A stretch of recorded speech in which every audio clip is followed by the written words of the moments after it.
4.8. 1. Holly. Are you a risk taker? Generally, definitely not. And I think that started early in life when I was a little girl. I hated getting hurt. Therefore, I thought, if I don't take any risks, I won't get hurt. And so I think even to this day, I'm not really a risk taker. Can you give me an example of a risk you have taken? Well, as I said, I don't usually take risks. For example, I hate flying. I only fly if there's no alternative, and I drive safely, carefully, because I don't want to put myself or my family in any danger. But once, someone persuaded me to try scuba diving. I was very worried in the beginning until I knew what I was doing. My mum was absolutely horrified that I was going to try it, so maybe it's a personality thing. In my family, my children are the same, so...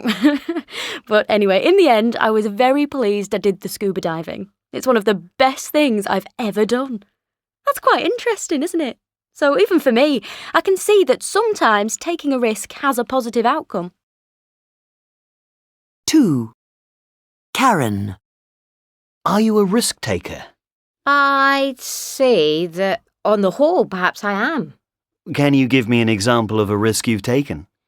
Well, something I do a lot is buy things on eBay, and there you're buying something you've never seen.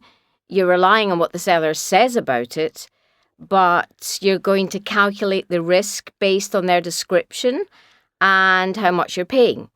So, if it only costs £5, it's not a great risk. However, if it's an expensive item, you might lose some money. But I reckon that's something that most people take a risk on now. 3. Tom. Are you a risk taker? I am in some ways. I mean, I've done some things that were physically dangerous, but when it comes to things like money, then I think I'm much more conservative. Can you give me an example of a risk you've taken? Well, when I finished university, my mum and dad just wanted me to apply for a normal kind of job. For example, working for a company. But I decided that I wanted a bit more fun while I was that age, so I decided to spend some time working as a bar manager. And I worked at loads of different food and drinks festivals all over the UK. I knew it would affect my CV because employers are always asking you questions about why you chose to do that, how was that useful to you, and just saying it seemed like a fun idea isn't a very good answer. After 2 or 3 years, I realised that it was going to be very difficult for me to continue doing the job past the age of about 30. But now, I'm glad I did it. And actually, maybe, it gave me what they call soft skills, like being flexible and dealing with people, which are really useful in my job now. I work in sales in a computer software company, so, on balance, I think the risk was worth it in the end. 4. Jeannie. Are you a risk taker? Not really, no.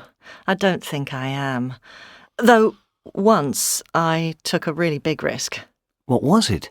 When I left university, I went into a well-paid job straight away. And after about 2 years, I was doing really well and enjoying it a lot.